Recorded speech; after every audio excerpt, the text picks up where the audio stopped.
Hey. I know y'all like, okay, for real. Is she putting on for the camera? No, I'm not. Like, I be jamming back here, okay? Um, ugh. Oh, I thought my room light was on. I was like, no, I don't want the main light on. How are you guys doing? What was I trying to do? Oh, I'm gonna change this background now that I am on screen. How are you guys doing? Hope you guys are doing well. I have a huge lineup of so many things to talk about. And you read from the title, I kind of teased one of the things that we are going to be talking about. And yes, we will be getting on to the Tasha K, Cardi B case, lawsuit, diabolical, whatever you want to call it. We're going to get there. But before we get there, I have a few things that I want to cover, let you guys know what's going on in Washington, what's going on down to the Beijing, like everywhere else. So before we get to Miss Tasha K and Miss Cardi B, let's jump right into it. Let me get my hellos out. Shannon Jackson was first in the scene, and she's like, "Hey, girl, hey, how you doing, little sis?"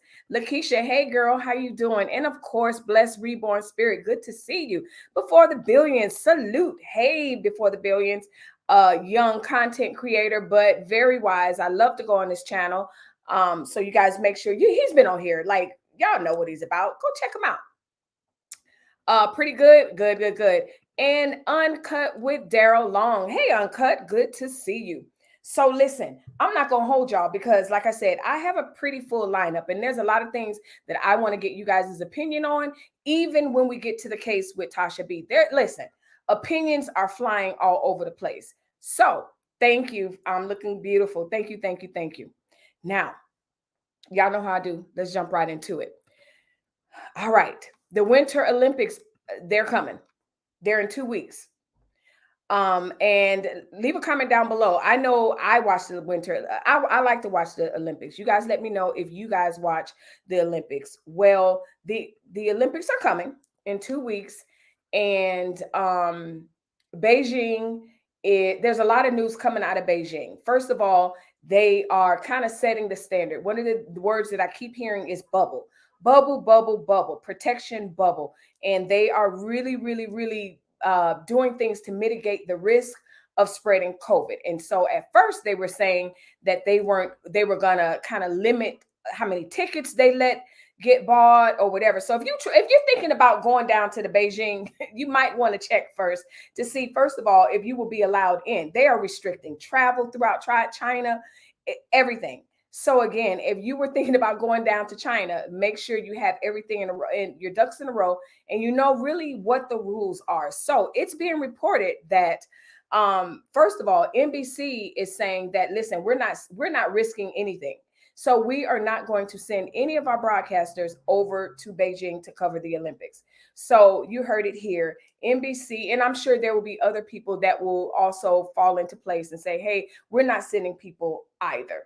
Well, the Olympic Committee chief officer says, even though the news people aren't sending people, we are going to send our Americans who are representing us in the Winter Olympic Games. And guess what? They will all be vaccinated. So it appears that that might have been a requirement in order to participate in the Winter Olympics. Well, the chief medical officer says all American athletes are vaccinated.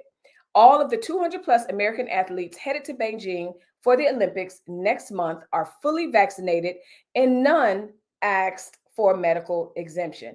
I find that very curious and very interesting because very few organizations, even like if you have a job and you work outside your home, I'm pretty sure your organization doesn't have 100% accommodation or people just really cooperation. That's really interesting.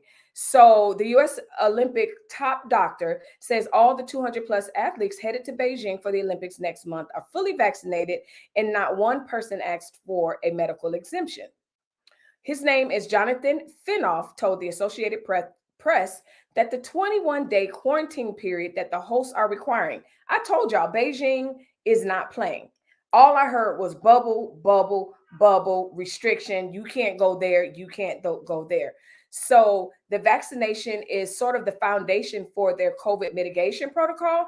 But also when they get over there, China is not playing. So leave a comment down below. Let me know if you are with me where you're going to be watching the Winter Olympics. Listen, I don't like anything cold. I don't like to even feel cold. But one thing I do like is the Olympics and the Winter Olympics. So I will definitely be I'll be paying attention to that.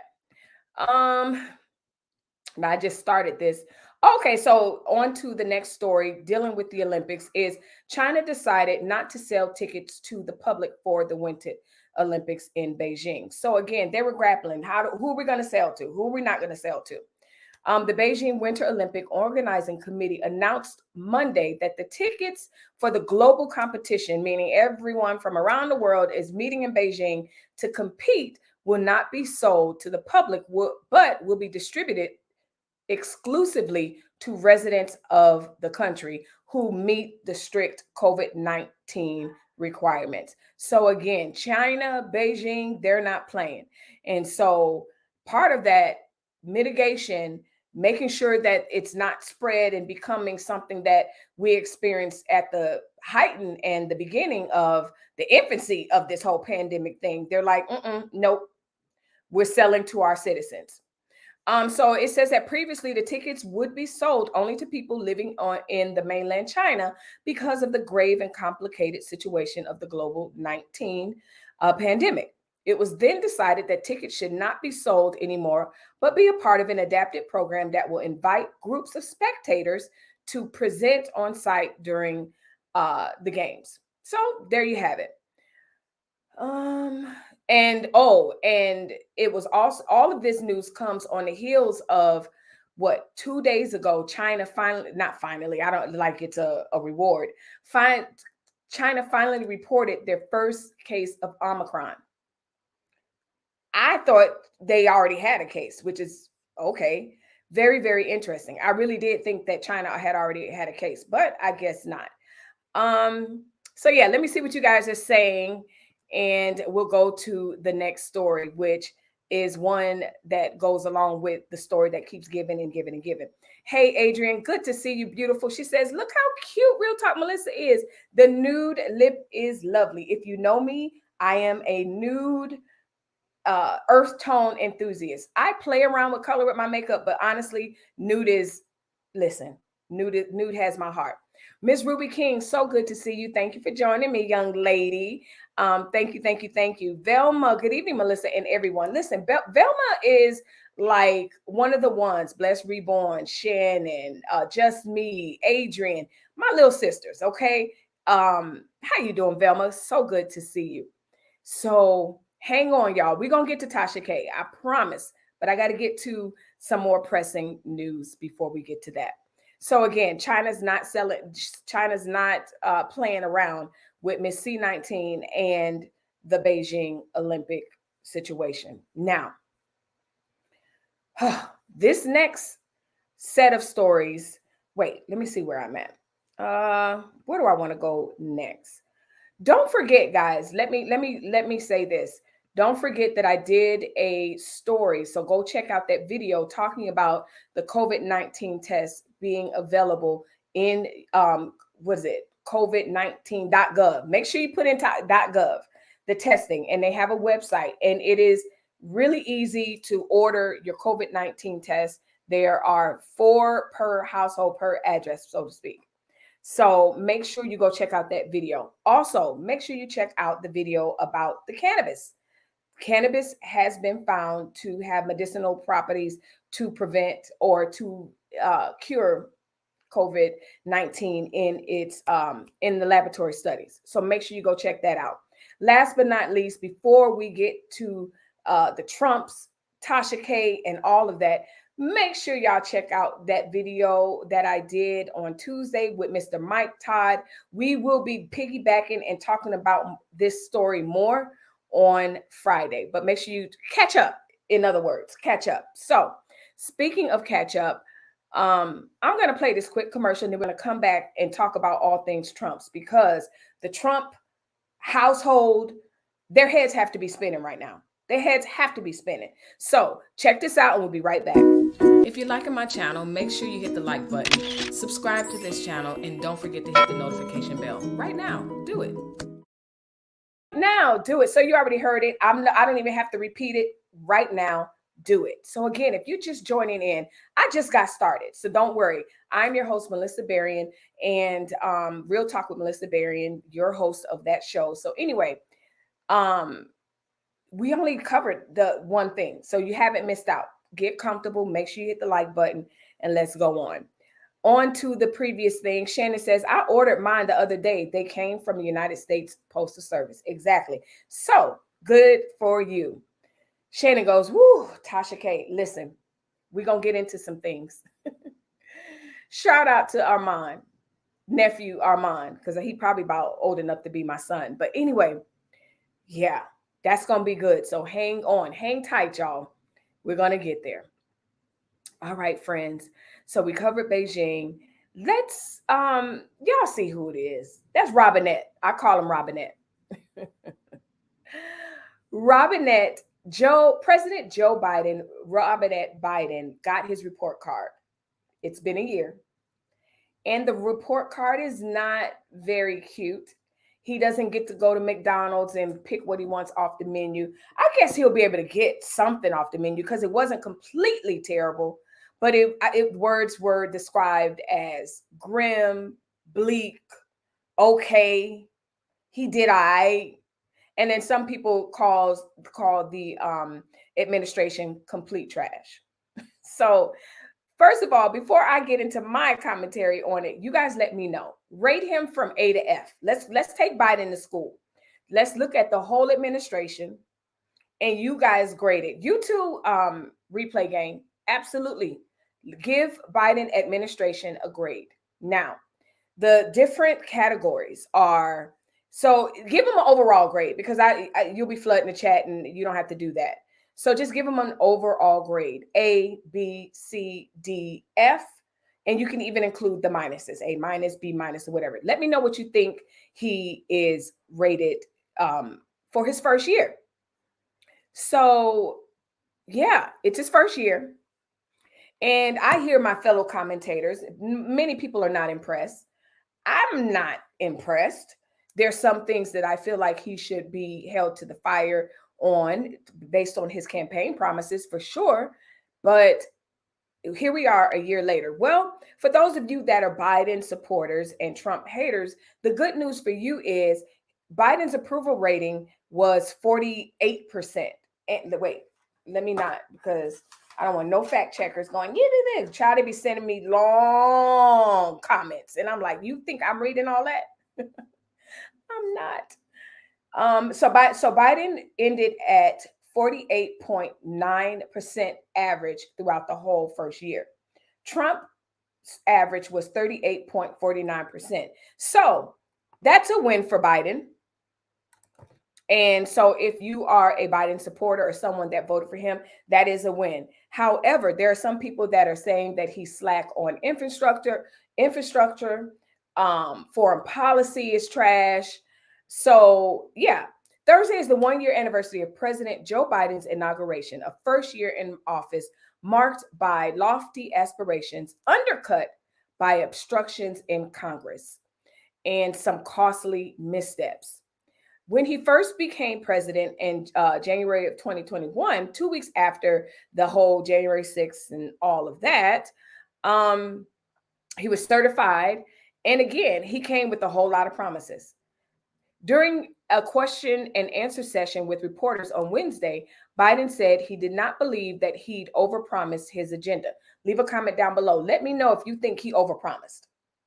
Because there's a lot of people that are going, my student loans, sir. There are other people saying, if you can have little baby moratoriums, why can't you cancel the debt altogether? So there are people that are holding him to task. There are some people in the Black community, African American community, however you address us, but just address us properly. There are some people that are saying you have not done, are not, and did not do enough in this year for our community. He says, I'm not asking for castles in the sky. I'm asking for practical things. The American people have been asking for a long time, and I think that we can get it done. So what can you get done, sir? That's the question. He's going to be held to task every time he goes up to that press for a press conference. So anyway, in the early months of his presidency, it was kind of overshadowed as his success with COVID-19 and mitigation and stuff like that. Well, even that is not masking the fact that people are really, really frustrated with him. Um, so yeah, infrastructure, think about that. Think about jobs. We'll be creating better jobs for millions of people, modernizing our roads, our bridges, our highways, our ports and airports. Everything from making clean water and removing lead pipes. See, it's a whole bunch of everything, and this is what we're gonna do, and this is what we're gonna do, and tap dancing and everything else. And so, then he tried to kick in this mandate, and the Supreme Court blocked that. So he's met with some praises, but then there's a lot of boom, boom, boom, boom, not good at all. So let me know. Let me know what you think. Velma says D minus. Yikes. Trash can waves. He must not saw where I told him to grade. Trash can waves. Give Biden his first year grade. What would you give him? A, B, C, D, all of that. 10 in the chat. I know y'all low, so I need 4 people to hit the like. Thank you so much. And speaking of 10 in the chat, make sure you guys who are watching the replay, go ahead and hit the like button and go ahead and comment. You guys know I will answer you. Considering he's a president during a pandemic, she gives him an A. Bless Reborn gives him an A. He's doing way better than the last one and way better than me. That's the way I feel, Bless. I gotta admit, that's kind of the way I look at it. Do I feel like Kamala? We've had this conversation. Where is Kamala and what is she doing? Kamala, sorry. And also, yes, there are. I need him to be a little bit more with the student loan thing, just other stuff. But like you said, he's doing better than me. Salute for hitting the like. Hello to you all. Hey, Jenny Moore, good to see you. We are just getting on to our second story. We started off with China and the Beijing and COVID as far as that, but now we're on the current president. Shannon says, I give Pawpaw a C, not Pawpaw. Adrian, thank you. She says, real talk with Melissa, yellow is beautiful on you. I like to congratulate and encourage. Thank you so much, Adrian. Your support, always coming in the chat, adding your expertise and your humor is always appreciated. So please, please, please don't think that it's not. I'm not great at mentally challenged people in the same scale. Okay. I give him special ed classes. I can't. Jenny says C minus. Okay. I'm digging a C minus. It's just a bunch of fanfare. Like it's giving a lot, but giving nothing. That's the way I feel. Like you're giving so much, but you have not given anything. So yeah. But the pandemic, this is just a pithy time. It's just, I wouldn't want to be a president right now. I wouldn't want to be president anyway, but I definitely wouldn't want to be president within the last 2 administrations. Nope, not at all. So he got his report card, like I said, and it was pretty bleak, not the best. And so people are chiming in on that. Well, speaking on chiming in, let me see. Did I want to get on that? Yep. Speaking on chiming in and having to do better, so many people are wondering, okay, you ran on this promise of canceling student loan debt. And now not only are you backtracking, but you put on your skates and you are smoothly skating and doing the dip back and then you climbing back up. You're even spreading your legs like this with the roller skates and going down under and avoiding the question. So it's been reported that Biden ignored the question on whether he will cancel $10,000 in student debt, something he promised to do during his campaign. Leave a comment down below. Do you really, really hold candidates to their campaign promises? Or are you like, you know what? I am fully aware that these people will say anything to be elected.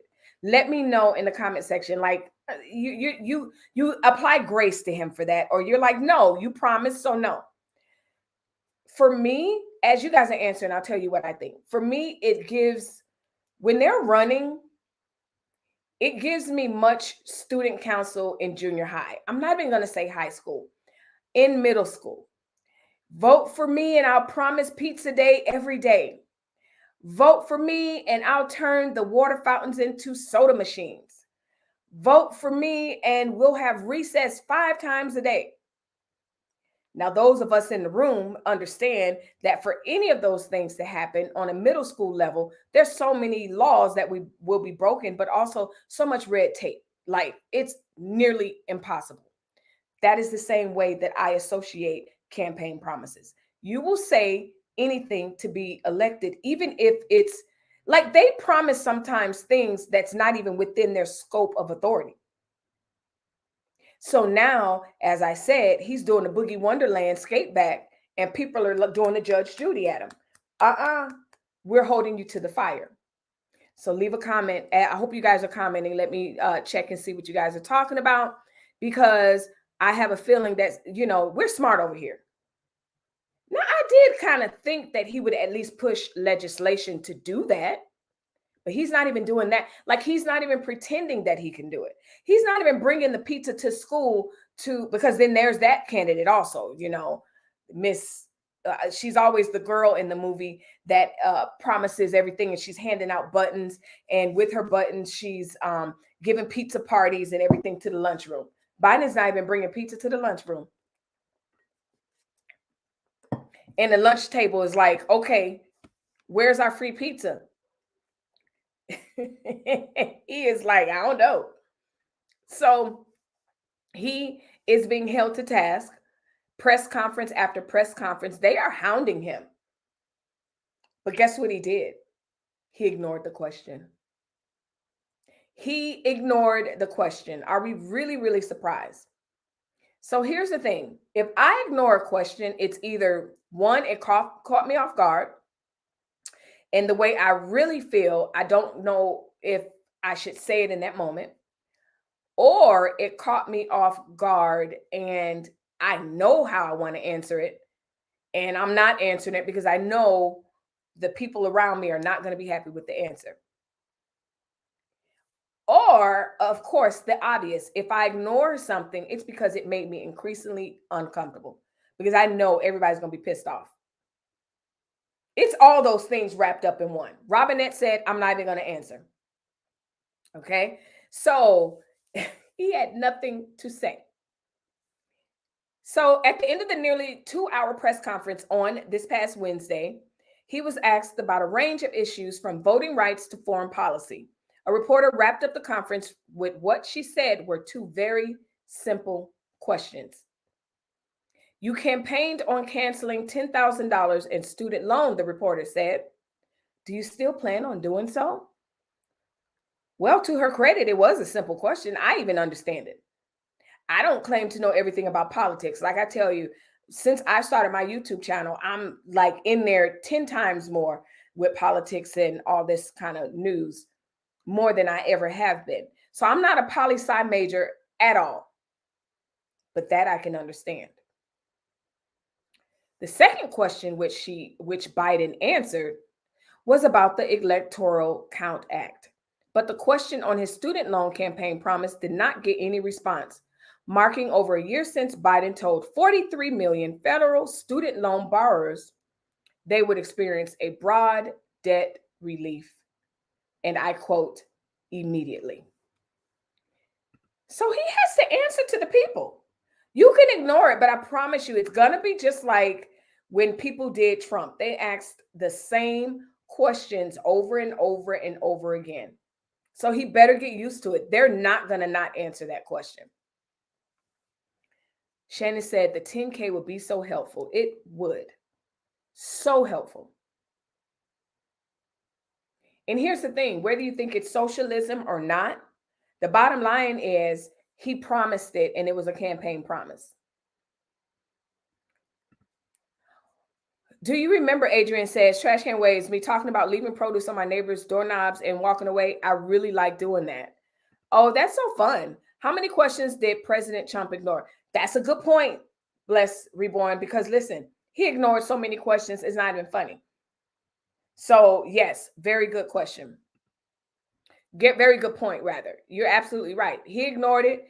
Kaylee, all the press. Look, listen, at the end of his administration, there weren't even any press conferences. So very, very good point. I don't hold any campaign problems as actual doable promises. If they come through, great. If not, no hurt feelings. Very good stance. Apparently, I'm not waiting on him. He's going to give the least maybe $1,000 toward undergrad loan.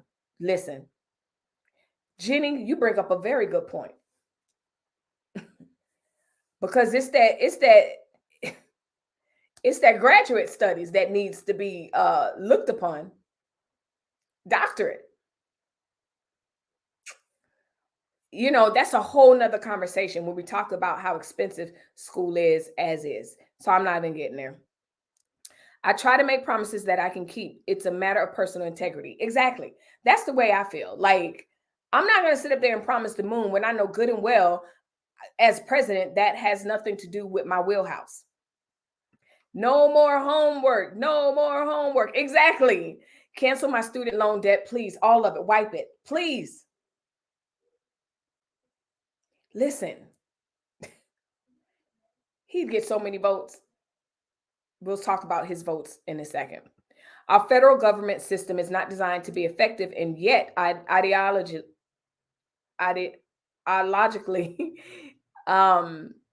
it is wonderful. I promise you, this is just juice in this cup. But for some reason, that tripped me up, that word.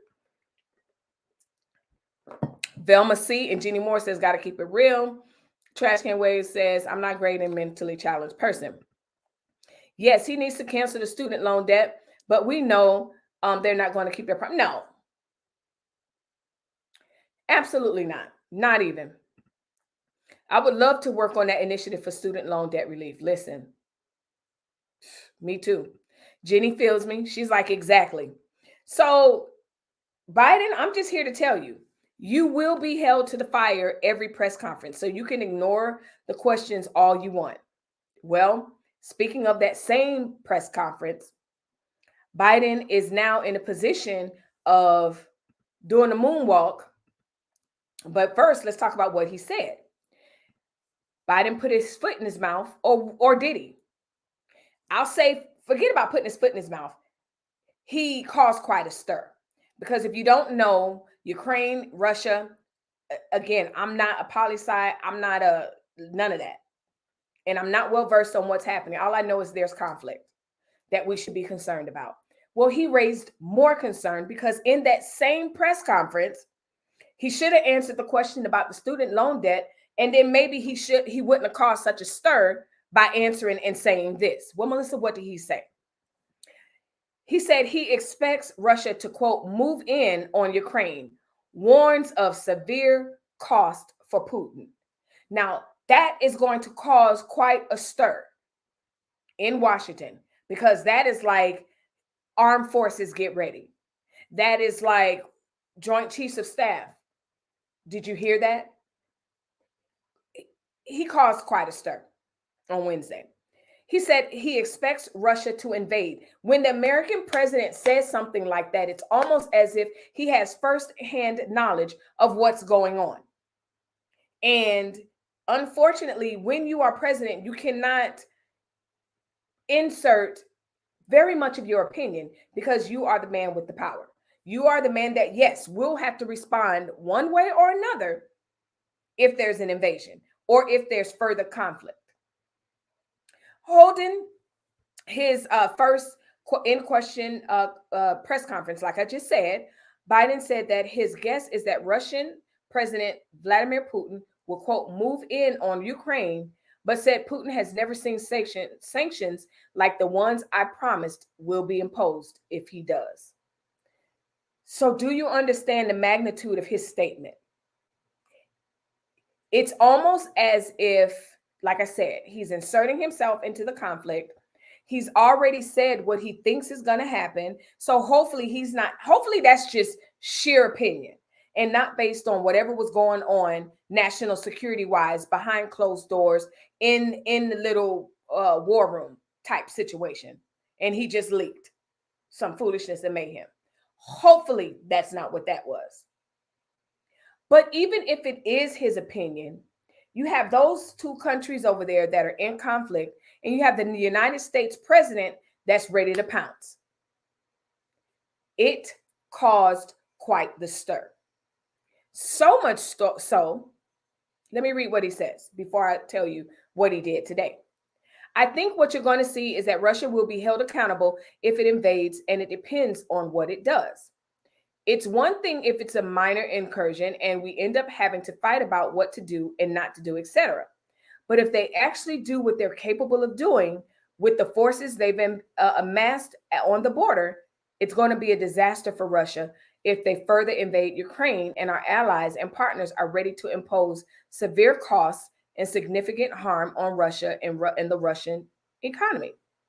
Just in case you didn't know, Russia was amassed more than 100,000 troops near the border with Ukraine, which was formerly part of the Soviet Union. Early Wednesday, U.S. Secretary of State Anthony Blinken said the United States was aware that there was plans in place to increase that force even more on a very short notice, he remarked to the staff at the U.S. Embassy in Kyiv. Well, let me see what you guys are saying about that part.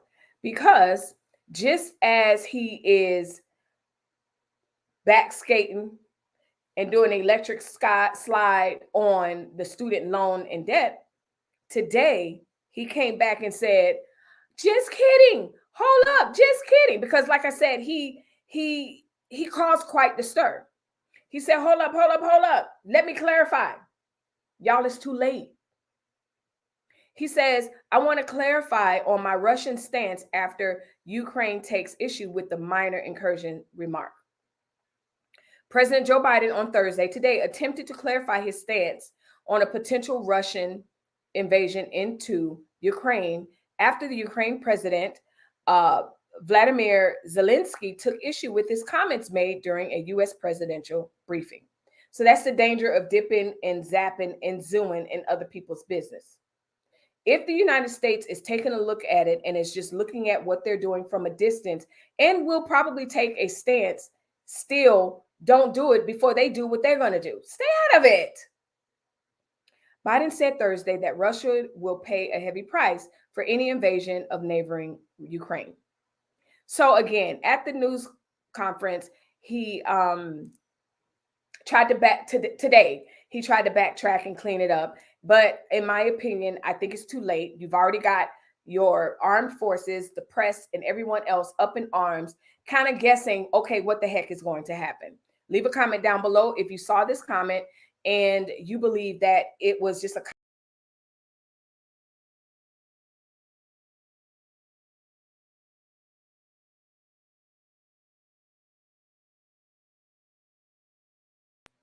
yeah. All right, I'm back. I don't know what happened there. Blind Guy, his wife is in the chat. Hey, y'all. She says, I'm listening and lurking, y'all. I can't believe we're still playing Putin games. Here we are, 2022, still playing Putin games. Trash Can Wave says, salute to Blind Guy, his wife, their life. You guys know them. They are friends to the channel. Make sure you check them out. Those of you that are new, great content creators. Also Trash Can Waves. So those of you that are new to the channel, you may not be familiar. So anyway, that's what's going on. If you are here and you're kind of waiting on this Tasha K, Cardi B commentary update, hang on, y'all. We're getting there. Speaking of getting there, Bless Reborn says, what happened? I think I X'd my window out, to be perfectly honest with you. I think that's what happened. Putin a distraction for Democratic lies. He's a distraction from my student loan debt not being paid. How about that? Anyway, speaking of a distraction, it was also reported this week. So here's the thing. President has been in the news quite a bit this week. Because again, you doing these press conferences and people are going to hold you to the fire. Well, speaking of holding to the fire, people were kind of wondering, okay, with all the rumors that were happening early on in the administration, okay, what's going to happen? Who would be his running mate? You know, it's almost like the minute people get elected, they're thinking about the next election, as they should be. Well, he has reported that Harris will definitely be on his ticket if he runs again. Now, Biden commits to Harris as his running mate for 2024. Leave a comment down below. Let me know if you think this is a good ticket. Do you think he should switch it up? Do you think she should run? I have been hearing some astronomical combinations. Leave a comment down below, especially you guys in the replay game. Please, I want to hear from you guys. Let me know who you think the running mate should be, and or trash them, who should it be? I know those of you that are Bernieites, y'all are hanging on and y'all are like, Bernie's got to do it again. There has even been an article when I was researching this article that people are like, four is a charm for Hillary. Will this be the fourth time? However many times. I'm like, Lord, no, leave that woman alone. Three times a charm. This is about a third time. They got enough stuff going on, because I'm watching this Weinstein stuff going on and stuff. Those people associated with that Weinstein thing need to sit down somewhere and hide under a rock, because it's about to get ugly. But because what's her name? Jaylene. I always get it. Miss G, she gonna be speaking. So anyway, as an independent, I'm telling you, I don't know about this ticket working. So Dems need to do a little bit better as far as I'm concerned. They got to. So do Republicans.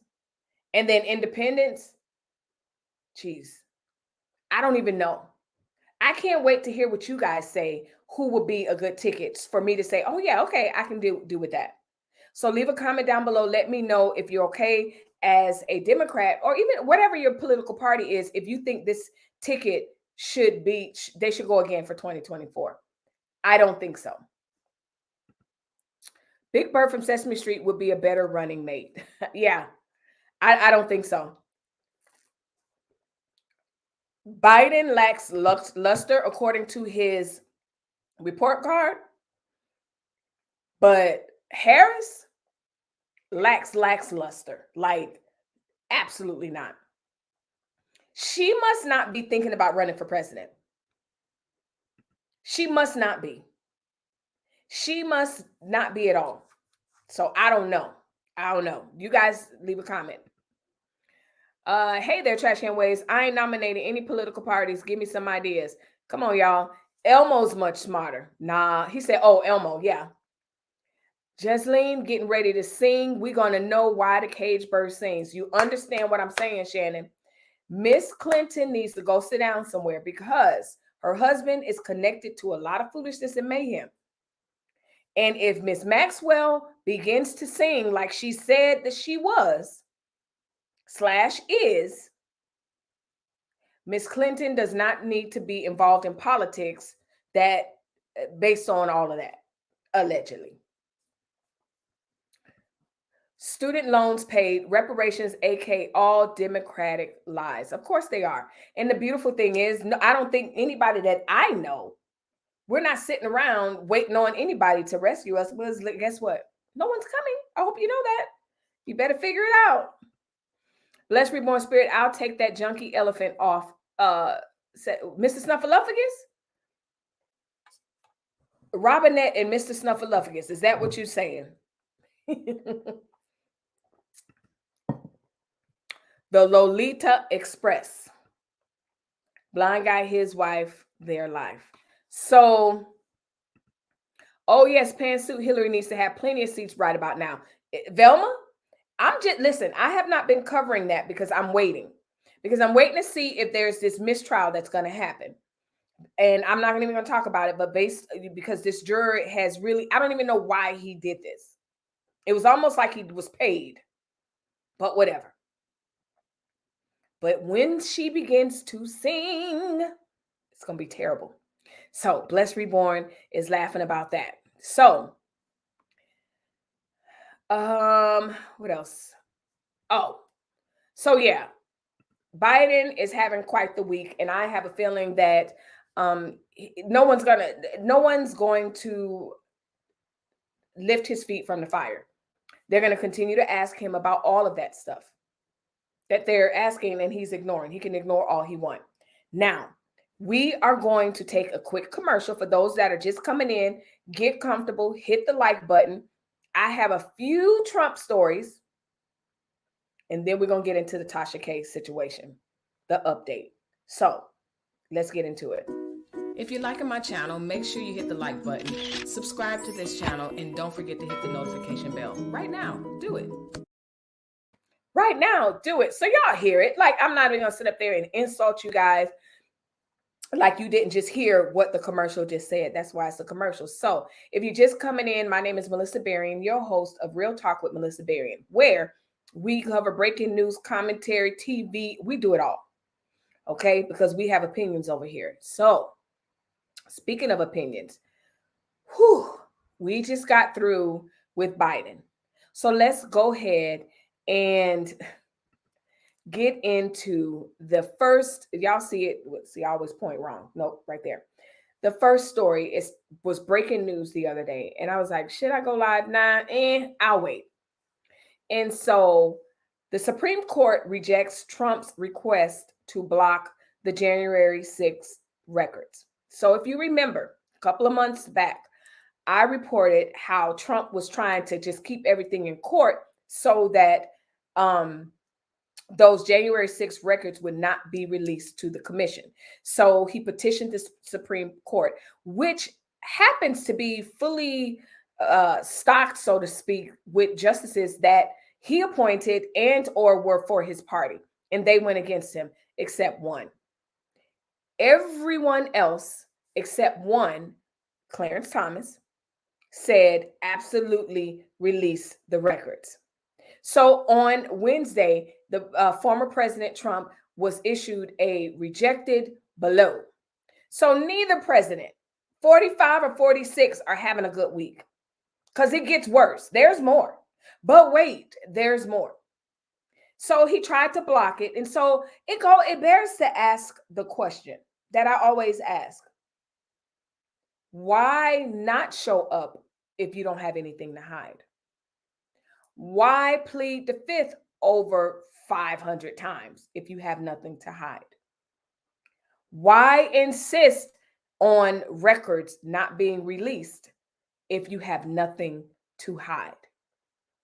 Friends, the orders cleared the way for the release of 700 documents, and it was being reported that today at 6, now I don't know whose time zone, but probably the East Coast, the records were going to Congress. Where they're going to be to the committee. They're going to be released. I saw the word Congress right here, but they were talking about storming the Congress. Sorry. Justices did not provide reasoning for why Trump's application was rejected, and only one justice, Clarence Thomas, issued a public dissent. On Tuesday, the Justice Department filed a letter with the U.S. Court of Appeals for the District of Columbia, indicating that the National Archive intended to release the 4 pages of Trump's White House records Wednesday to the committee. So the implications there are this. We all know that the January 6th committee has interviewed countless number of people. You have these 700 documents of records and phone calls. Like, if you don't know, people in the White House, the president, their every movement, their phone calls, everything has to be logged into the archives. And that is what Trump does not want to be released. It's already coming out and leaking like, oh, wow, Ivanka is pretending like, oh, make America great again. They're wonderful citizens. But behind the scenes, she was begging her dad, please make it stop. Giuliani, like all these stories are coming out, sensationalized, and it's causing us to have our heads spin and going, oh my gosh. But leave a comment down below. Are you really surprised by any of the things that you're hearing that are coming out of this January 6th commission, this committee? The bottom line for me is, what's the point? What's your end game, committee? Will anything happen based on what you think you find? Well, they are going to release the documents. Let's see. Because the former President Trump has not obtained such an injunction from any court, the release will proceed as scheduled, absent an intervening court order. That was Tuesday.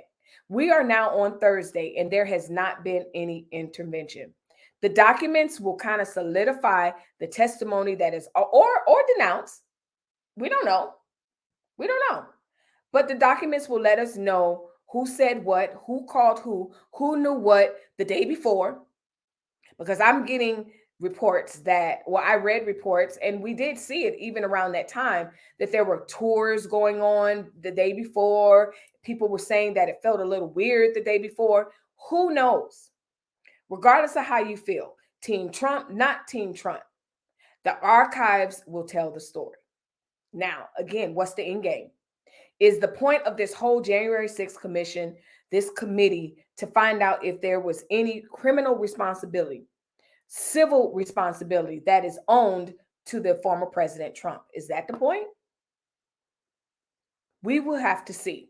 I promise you, y'all already know. I will continue to keep you abreast, but the documents are set to be released if they haven't already been released by now. Well, speaking of the committee, it's also broke the same day. Listen, it's been a breaking news day for the White House. Hang on, y'all. We're going to get to Tasha K. I promise. The January 6th committee is asking that Ivanka Trump testify voluntarily. So they're really, really asking, like, okay, we want to go easy. We're asking that you come in before we try to do something else or go another way. And I'm not sure if they can. They said the chairman of the House committee investigating the attack will ask Ivanka Trump to testify voluntarily. Well, we already know how that's going to go. You already know. You're going to literally have to make that family do that. Rightfully so. Now, I'm not saying I'm going to volunteer the information, but that's what they're leaning on. It said that it has evidence she was in direct contact with the former president on January 6th. Well, as his aide, that's not a shock. And she may have direct knowledge of the former president's attempt to persuade Vice President Mike Pence to take action to stop counting the electoral votes. There's your connection. So again, if this is what they're doing, they're trying to say, you know what? Yes, you really were trying to actively stop the counting of the votes because you called Pence, you pressured Pence. And we have another story coming up about Trump and phone calls also. So again, Thompson said in a letter to former President Donald Trump's eldest daughter, who served as top White House advisor, that rather than respecting court rulings on the outcome of the electoral college vote, Trump planned to enlist Pence unilaterally reject certain states' votes to change the outcome of the election. I read something yesterday that they thought, and this is not a direct quote. Basically, they wanted Pence, when they stormed the Capitol, if he had left, then they wouldn't have been able to count the votes, and because he's a significant part of that whole process. So they really wanted him to get in a limo and drive off, and Pence said, no, I'm not leaving. And as we all know, that night, there was a whole lot of people that were patriotic and everything, and it changed within an hour. So yeah. Trash Can Wave says, convince your enemy into doing something you want them to do by pretending you don't want them to do it. That's what it's going to take, I guess. But I tell you what, Ivanka's not doing it. Not voluntarily. I do not see that happen. Well, speaking of appealing, and two more stories, and then we're going to get to Tasha K, because that's the creme de la creme. So anyway, speaking of compelling and Trump and probes, on Wednesday, the New York AG went viral, so to speak, because of her tweets. Out of the blue, she tweets on Twitter, and it's a long thread. You know how on Twitter, when there's just a lot that you have to say, and it's just like more than one tweet. And basically what she said is, listen, we have found evidence that Donald Trump, let me see what she said. She goes, no one in this country can pick and choose if and how the law applies to them, she tweeted. Donald Trump Jr., and Ivanka Trump have all been closely involved in the transactions in question. So we won't tolerate their attempts to evade testifying in this investigation. As I reported previously, and as this story continues to grow, you guys know that they are really, really doing it. They have a civil investigation and a criminal investigation that's going side by side in New York. And she is taking legal action late Tuesday to compel the former president and his 2 children to appear and give sworn testimony. They're not going to do it. You're going to have to make them do it. And that was the point of the tweets, because she's like, look, you guys can appeal, you can do all kind of stuff, but I need help now from someone higher up who can compel them to come testify. Okay. Now, speaking of compelling, speaking of parallel investigations, someone, that DA down in Georgia, decided, well, I want a piece of the pie. Okay. New York is getting all the attention, and now I want a piece of the pie. So that's Letitia. I wasn't even changing the doggone things. There go Letitia. Well, down in Georgia, Georgia said, I want a piece of the story too. This is Fani Willis, DA down in Georgia. She says she wants some of that Trump smoke.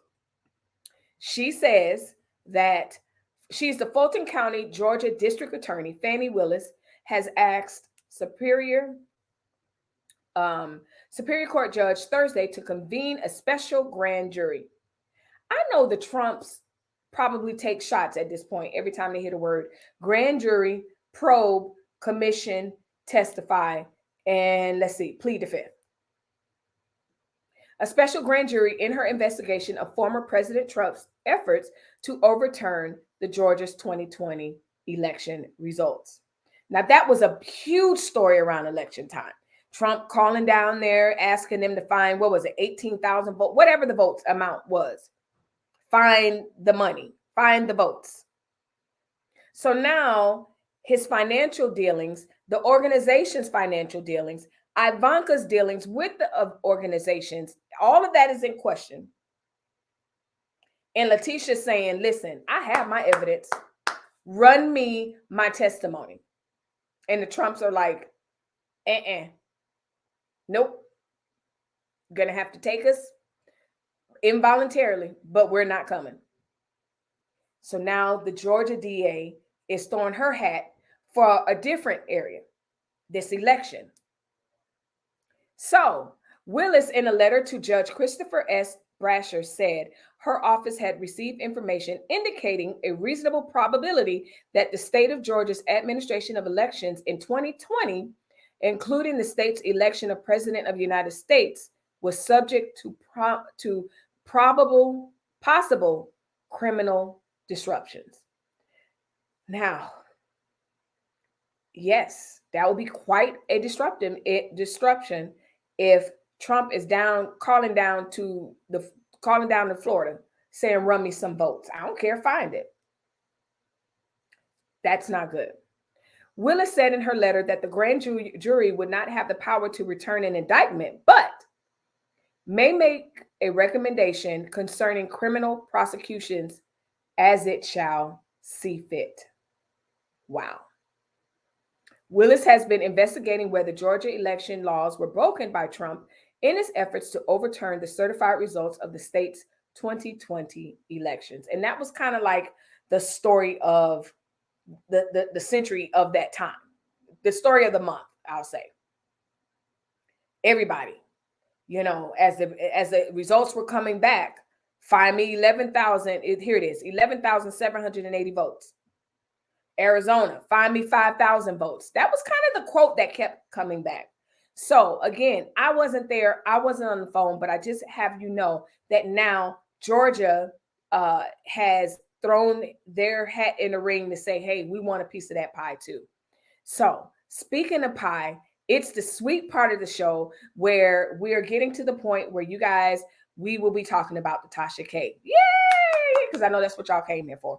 The political stuff was for me. But anyway, I'm going to run this quick commercial and then we'll be back with the Tasha K stories. Hang on. We'll be right back. If you're liking my channel, make sure you hit the like button, subscribe to this channel, and don't forget to hit the notification bell. Right now, do it. Right now, do it. So you heard from the commercial. I'm Melissa Berrien of Real Talk with Melissa Berrien. You like what you see on my channel, so go ahead and hit the like button. Go right ahead. And there's ways to support the channel in the description box and all that other wonderful stuff. So listen, you like what you see, you know what to do. Y'all not doing YouTube, you know what to do. You know what would help me out, so do it. Anyway, Adrienne Nash, to that last story, she's like, oh wow, girl, listen. that is another way I could say it, but that Trump smoke. Shannon says, I'm ready. Shannon, let me get it. Let me get a drink of my soda. My juice. Tanya says, hey, Melissa and chat. Ruth Dobson says, hey, Ruth. Hey, Tanya. I was thinking about you the other day. I know y'all think it's weird when when we content creators are like, I missed you. We really do be thinking about y'all.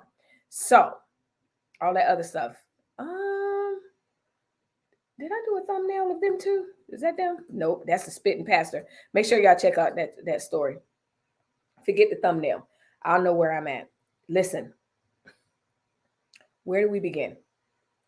Tasha K and Cardi B. Okay, we're gonna go with updates, but I'm gonna rewind a little bit. But before I rewind a little bit, I want to give a shout out to a few people that have made it possible for me to stay on top of it because I'm not there. I do not live in Georgia. And so I am not able to be in the courtroom. But I promise you on Melissa has so much time on her hands that if I lived in Georgia, I'd be down to the courthouse. But since I can't be down to the courthouse, shouts out to the people that I follow. First and foremost, Armand Wiggins. Shout out to you. I followed him years ago. So he is one of my favorite content creators. And if you know him, you know Tasha K, you already know this case has been tickling him and he's been on her neck. Okay. So shout out to you, Armand. Also shout out to, the lead attorney. I like to go to him because he's going to always give you a 20-year lawyer veteran's perspective. It's one thing for me to come with my opinion, but I like the fact that he can give us the opinion like, hey, this is what this means. This is what that means. Also, shout out to Dennis Byron. Listen, I would be the female counterpart of his, and how he's reporting. Excellent, non-biased. Of course, he's got his little shade and his little opinions, but he's just giving us to us straight without chasers. And then there's Sylvia down there. Now, she tickles me because she's just giving it to you how you're going to get it. And she's down there. And today she gave some coverage. And it was so funny because she kind of parked after court was over. And I'll tell you a little more about it. But she parked right at the door where Tasha K and Cardi B comes out at. And so here she is playing street detective.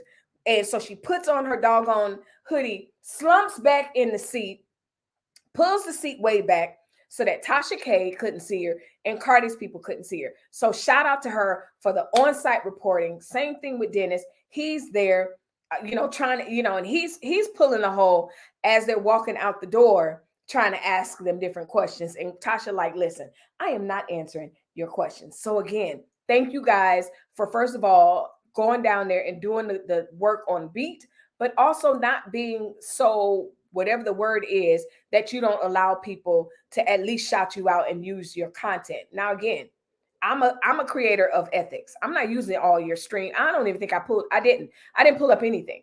I'm going to tell you how it is. So anyway, here we go. Whew. I follow him and he is on her neck, and the lead attorney. Listen, they are. But I must say, both those guys are even though they feel what they feel about Tasha K and or Cardi B, they're being fair. Everyone's being fair. Now, this is where we're landing. So if you're not about this, see you later. Thanks for watching. Let me play the little ending commercial for you. So that way you know that you've been greeted to go by properly. So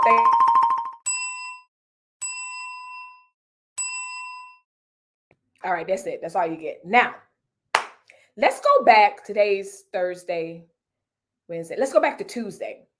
So on Tuesday, Tasha K's, listen, all down my timeline, Tasha K's got dragged. She got dragged. Not her. Whenever I mention Tasha K, I'm not really talking about her. I'm talking about her lawyers. And there will be more commentary on that. Basically, the judge was like admonishing Olga, admonishing her like, go back to freaking law school. Like, this is law 101. trying to admit evidence that he had already said wasn't admissible, just completely unprepared. The words that were coming out of TLA's mouth and Sylvia's mouth and Dennis Byron's mouth was just, it was an embarrassment.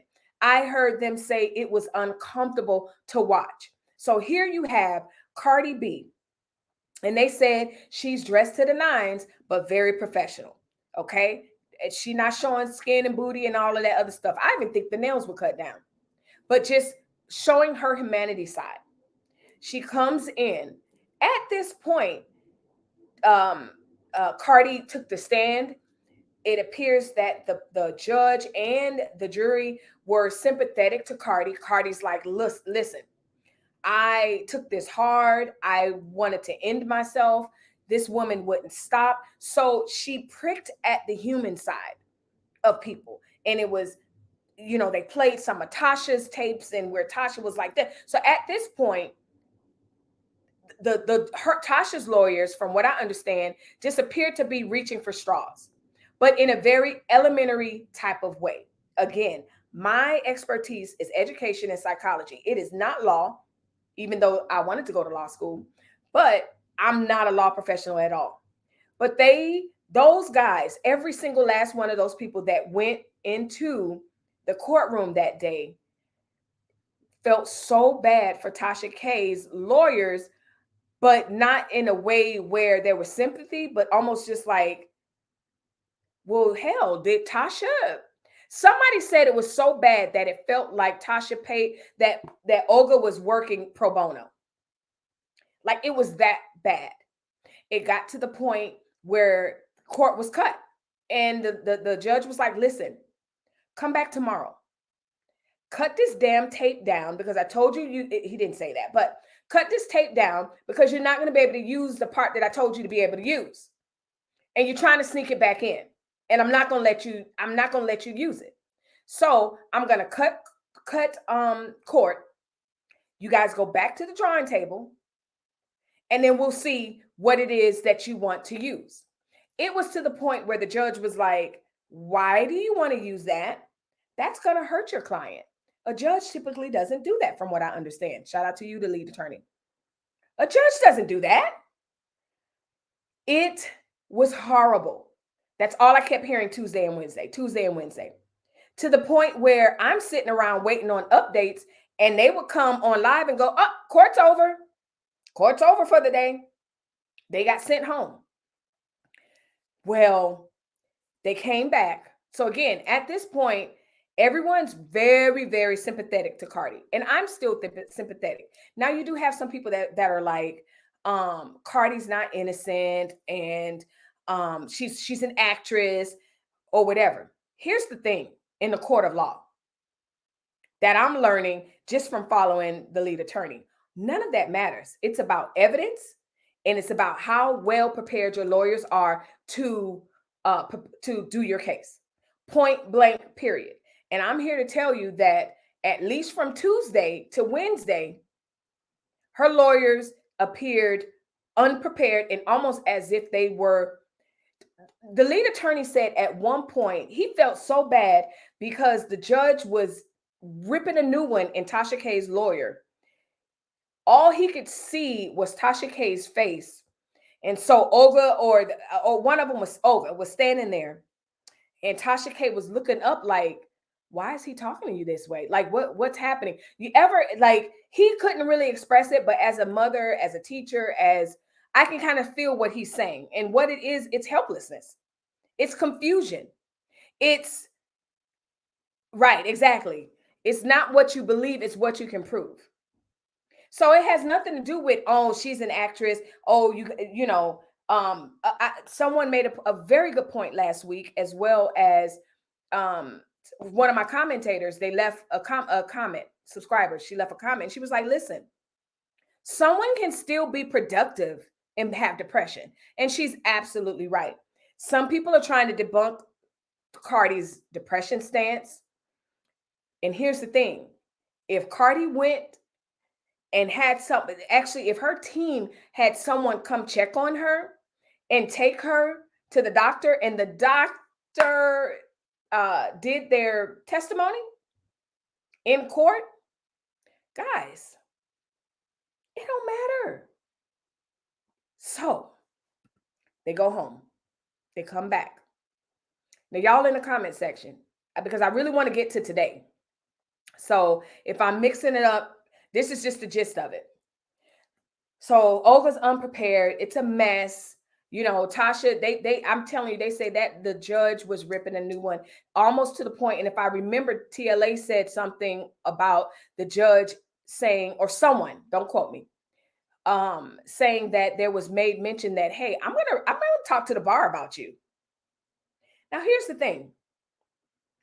Olga is a renowned, not saying world renowned, not even whatever, but Olga is a criminal lawyer. So her success rate might be through the roof as a criminal lawyer.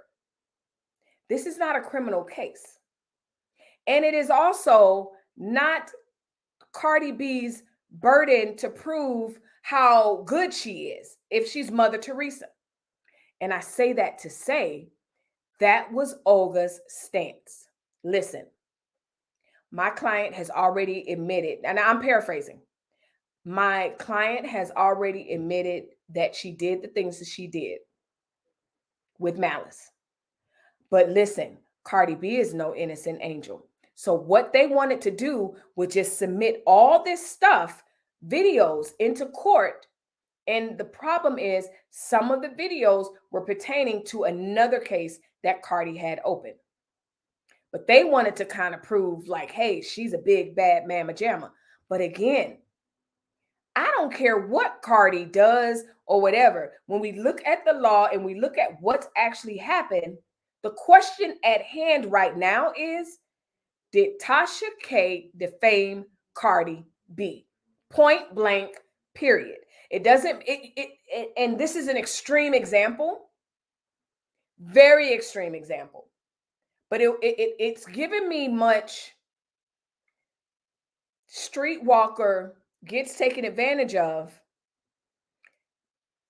admitted that the person did that, but because that was a streetwalker, it's the same thing.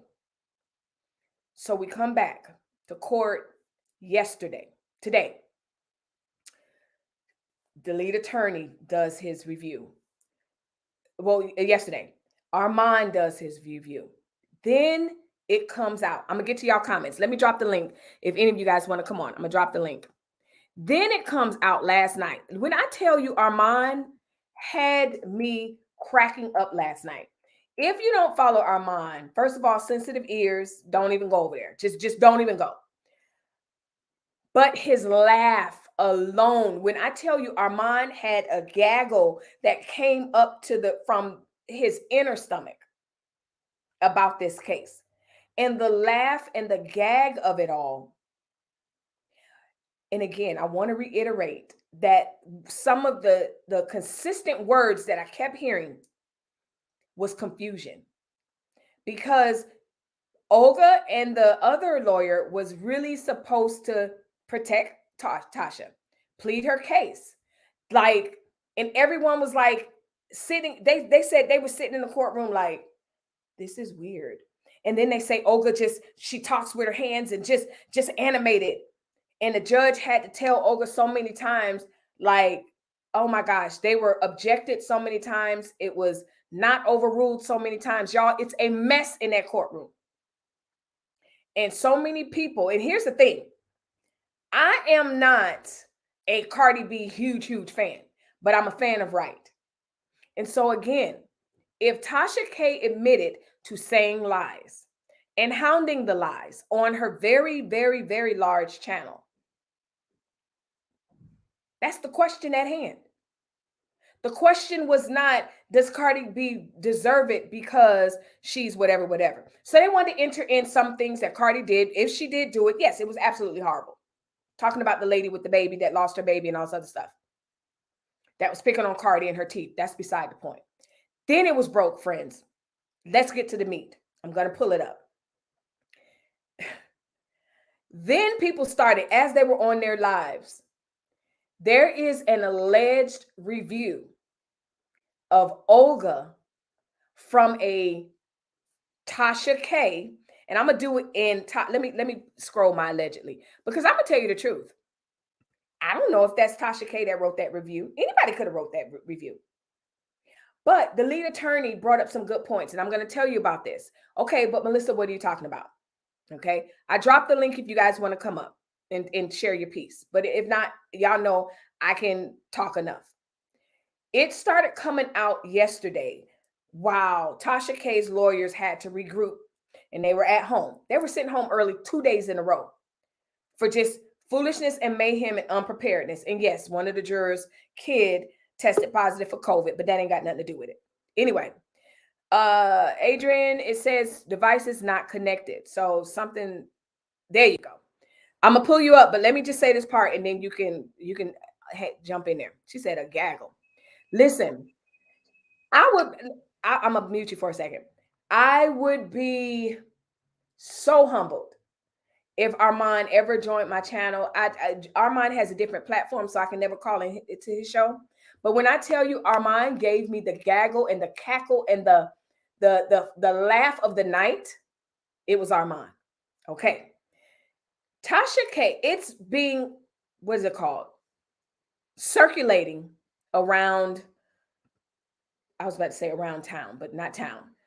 Around the internet, that Tasha K left a person named Lakeisha Kibi left a review of Olga on this website. So the lead attorney, shout out to him. This is where he comes in at.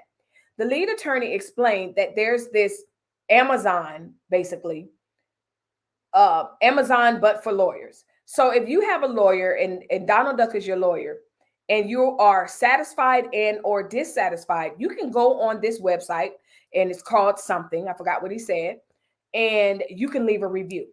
And you could talk about your lawyer, recommend them, not recommend them. But it's a MySpace, it's a Facebook for lawyers. Well, last night, as I was gaggling and cackling with Armand, this review from June 5th, so this past June 2021. Now, mind you, this case with Tasha and Cardi B is at least 2.5, 3 years old. So Olga should be way more prepared, criminal lawyer or not. Now, this is what it said. The title was, first of all, Latasha Kebby. I don't know if that's Tasha K or not, but there's two theories. Someone's trolling, or I'll let you know what the lead attorney said, why a Tasha K would do this. And there were two points, two professionals that said there were two reasons why, if this is Latasha, why she would do it. Mistrial is one thing. Mistrial by something of a lawyer. Basically, you got a trash lawyer. That would be one case. The other case would be, again, mistrial, just trying to say that she had trash lawyers. So I guess that's the same thing. Anyway, what did the thing say, Melissa? Well, the review said, listen, will not use this attorney again. This was in freaking June. She's had court dates, a lot of at least two that I know of, from June to here in January. But she decided in June, will not use this attorney again. She says, very disappointed with this attorney, talking about Olga. I hired her to represent me in a defamation case, but I will have to seek another attorney. Olga has, on several occasions, shown up to court unprepared and unfamiliar with the facts of the case. No shade, but that was a very good written, very well written sentence. Most people do not know how to place commas. This is just my teacher brain coming out. Very, very good placement of commas, very good sentence structure. Good job. And the only reason why I'm pointing that out is because teachers with good ears and reading know that you write the way you speak. And that writing doesn't necessarily sound like Tasha, but it might be. Or she might have had somebody bring it up. That's all I'm going to say. And I'm not calling her ignorant or whatever, but those of you that are in education, you know exactly what I'm saying. We all have a writing voice. She advised me to file a countersuit, which I did, but it is clear now that that was not the best move. After advising me to countersue, she then doubled down. She doubled back and dropped several counts in the countersuit. So why did she advise me to file in the first place? And that was part of the confusion in court. It was as if the lawyer was working for Cardi. It was that confusing. Go back and check out all these people's videos from last week. They were like, "What the heck?" And even earlier this week, complete confusion. Anyway, an attorney is supposed to exude confidence in their client. That is another thing that I heard from everyone that was there. Olga does not exude confidence. She's all over the place, ill prepared, and almost, oh, I forgot to mention how, the lead attorney says, and of course, this happens everywhere, and this speaks to her unpreparedness. They said Tasha, when she first got on, they said Tasha did very well today. She redeemed herself. But the first time, fumbling, nervous, unsure, and Olga wasn't any better. The first time she appeared on the stand, they say Tasha was not the Tasha that we are used to seeing. And so much so, the judge had to admonish the lawyers to stop feeding her the answers, basically. And stop trying to use very obvious physical cues to let her know she's in the lane. So for an example, she's saying what you want to say, so you all like this. And from what I understand, the lead attorney had me cracking up as well, because he was like, it was obvious. He was like, it was, the whole thing earlier this week was so uncomfortable to watch. I hope you guys are commenting. So anyway, she said, but it's like she's not fighting to win the case. This was back in June. She's just going through the motions and showing up to court. This is back in June. And I'm telling you, the people that were in court, it was almost as if everyone can rewrite this. After paying her thousands of dollars over the past 3 years, this case has been dragging on. I'm no better off. I'm counting my losses and moving on. I will not be using this attorney again. Y'all, that's supposed to be from Tasha K. Now, again, I have allegedly scrolling because I don't know if she wrote it or not. She has many reasons why it would be advantageous for her to write it. But as the lead attorney said, if she was going to continue to retain that lawyer, that was not the move. And I agree with his analogy. And yes, that was not the move, because you don't piss off your lawyer in the middle of a court case. What was the point of writing that review in the middle of your court case? Now, welcome to the panel as I read the comments, but let's welcome Adrian to the panel. Hey, Adrian. Whew. Hey there. Hey. Good evening. You're looking fabulous, lovely and fabulous. Thank you, ma'am. Before we read the comments, what is your quick, brief overview of what's going on, what you heard so far today? And then we'll go through the comments and then comment on that. So first of all, I am not following this case. I got bigger fish to fry personally, but number one, you don't burn down a house while you're in it. Okay? Right. Listen, you leave the house and then you do the scorched earth. Right. So that's first of all. Yeah. Um, This review, I mean, it was breaking news last night because someone found it and tweeted it out, idea. and all the bloggers got it. And like I said, the lead attorney did a masterful job of breaking down why this was not a good idea from a law standpoint. I love his analogy because that's it perfectly. And it's you just put not it a good strategy. Seriously. Seriously, real talk. Listen, If you was stank with your neighbor, would you go inside their house, gasoline it up, torch it, and stay inside? No. No, Right. ma'am. No, ma'am. Exactly. No, ma'am. So go ahead. Regarding the case itself, I'm not really sure what the elements are of defamation in federal court.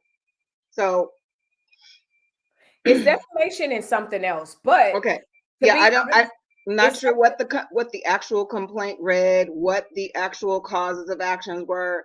I'm not really sure of any of that, but I'll tell it where to you I'm, like this. I'll tell it to you mhm, like this. This mhm, is this is the kicker. mhm. There was a claim and then a counterclaim. Sure, Tasha K countered, and at every turn, the judge was like, "You have no basis." So he dismissed. right, The first big thing was that he dismissed Tasha K's counterclaim. okay, And then, this whole defamation thing and saying that Cardi had what she had. And so Cardi submitted her medical records. Um, and the judge saw the medical records and then went back to Tasha K and said, and I'm paraphrasing, basically, I see the results. Nothing in these results will help your case. So we're not submitting those unless she wants it to. So Tasha's been taking L's the entire time, mhm, the entire time. And so that's what's so significant, because then now that the trial has started, because pre-trial she was taking L's, and then now the trial has started, and we're like really seeing firsthand how unprepared her lawyers are. It's just like, what in the world? And so, yeah.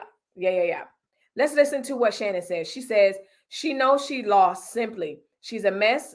I watch her, but sometimes her accusations and commentaries is cringe worthy. She's gonna get drained, and she should be very humble now. Bobby Lights is next. It's very interesting that you said that, Shannon, because you know that there some of the commentary, and we kind of watch the same people, Shannon. So what I'm hearing is there's a whole lot of other bloggers waiting to see how this case finishes to go after Tasha again. Now, mhm. Sylvia, I forgot her name. It's in the description box, but I do know her name is Sylvia, and she was down to the court. She has a YouTube channel, and she was reporting. You guys leave a comment down below if you feel like today Tasha redeemed herself a little bit. Sylvia seems to think that today Tasha K did such a masterful presentation of her testimony and cross examination. Well, did they cross? No, she did testimony. What's it called when she takes the stand? Testimony. Testimony. Yep. So she did her testimony, and someone said, yeah, she grabbed a piece of tissue, not a tear falling down, but she dabbed a little bit. Y'all gonna get off Tasha, okay? And she dabbed a little bit. And so Sylvia feels like the damages will now be decreased a little bit, because people were thinking into the millions based on how horrible the evidence has been against Tasha K. But today, because Tasha K came in with she was a little bit more settled today, they said the lawyers seemed to be a little bit more prepared today, even though there were a lot of objections and a lot of throwing out of courts. And no, we're not talking about that. But Sylvia seems to think that today was a win for Tasha. Like, people felt her a little bit more. I don't know if that has anything to do with the damages and what she's being accused of, though. If that has an effect on it. So I don't know about that. Adrian says a gaggle. Shannon says Armand is hilarious the way he says Tasha K. That's how he says it. What are the elements of defamation in federal court? It's defamation is something else. Tasha wrote. So I was Yeah. going to make a comment about that. So okay, in paralegal school, I learned this hack in my litigation class. So again, I'm trained in California. So the Judicial Council of California Mm-hmm. puts out what's called jury instructions for. Okay, I'm heavy on the civil side training and Right. litigation. I've had like next to no training on the criminal side. So Right. my study was on the civil side. So the Judicial Council put out jury instructions.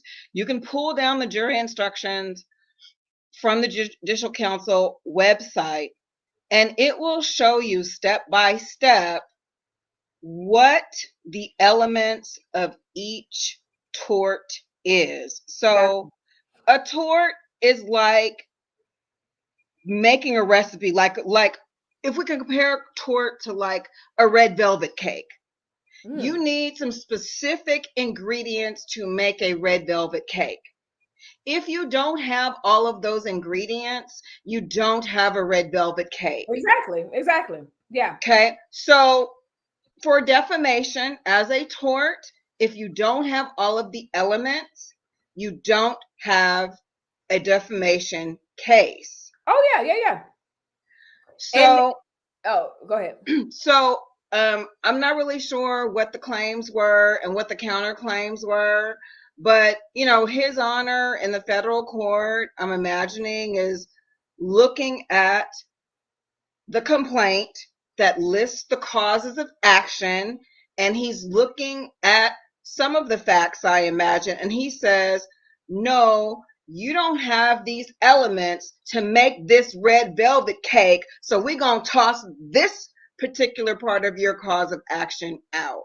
And that's my whole point. Nothing was tossed out on Cardi's side. And not only that, at the first day of trial, or the first time Tasha took the stand, from my understanding, that was the line of questioning. And she admitted, based on the law and based on, the lead attorney's assessment of the law, as well as several other attorneys that have been commenting, she admitted it. So now at this point, it's not about whether she did it or not.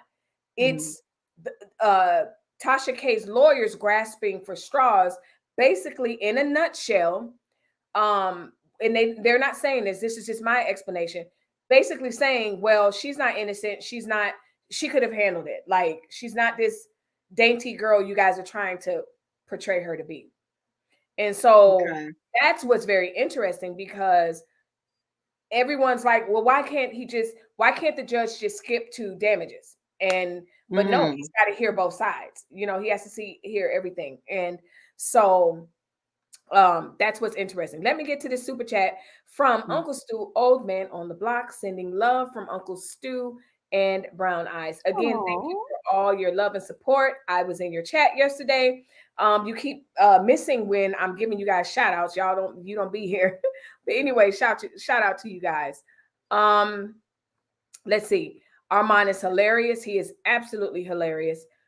It's because she would have had to start over. Okay, I guess the question was, why would Tasha K keep the same lawyer? And yes, that is what the lead attorney was explaining. If she was unsatisfied back in June, the way the lead attorney explained it, you funneled tens of thousands of dollars probably, because he said, listen, with the amount of evidence that's in discovery, hundreds and hundreds of videos and whatever, he said, oh yeah, I'm charging.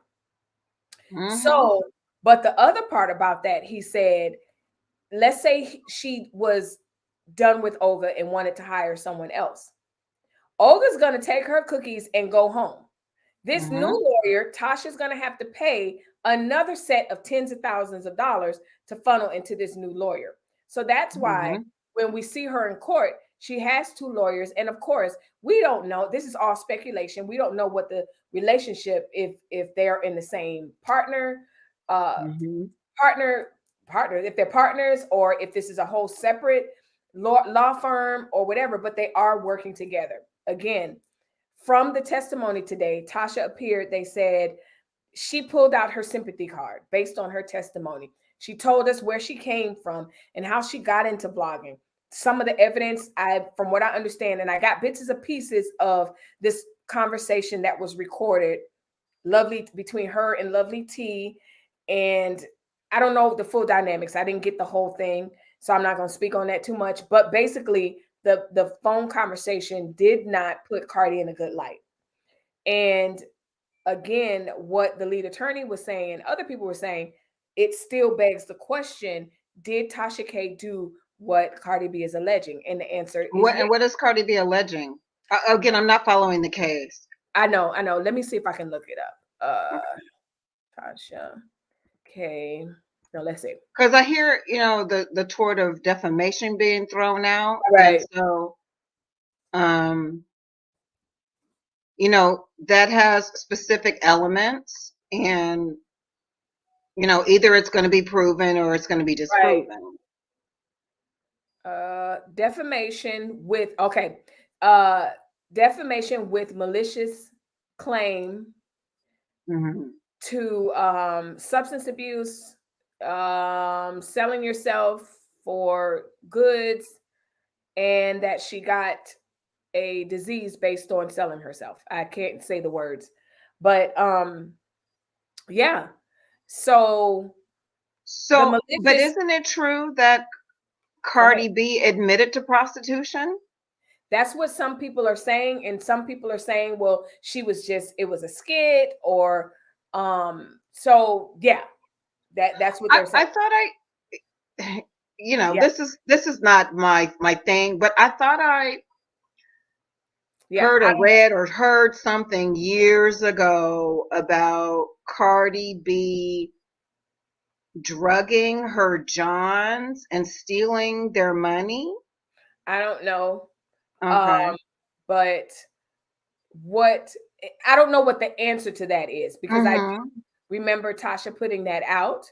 Okay. But I think that maybe those two things are still in play, but maybe discredited, because I heard something in the past couple of days talking about it being a skit, not true, that whole thing. But then Okay. also the malicious intent is the part that's really being drilled by Cardi's lawyers, which was proven the first day Tasha got on the stand. That's the problem. Did you literally, they asked her, did you do this with malicious intent? Yeah. Did you say these things knowing it was a lie? Yes.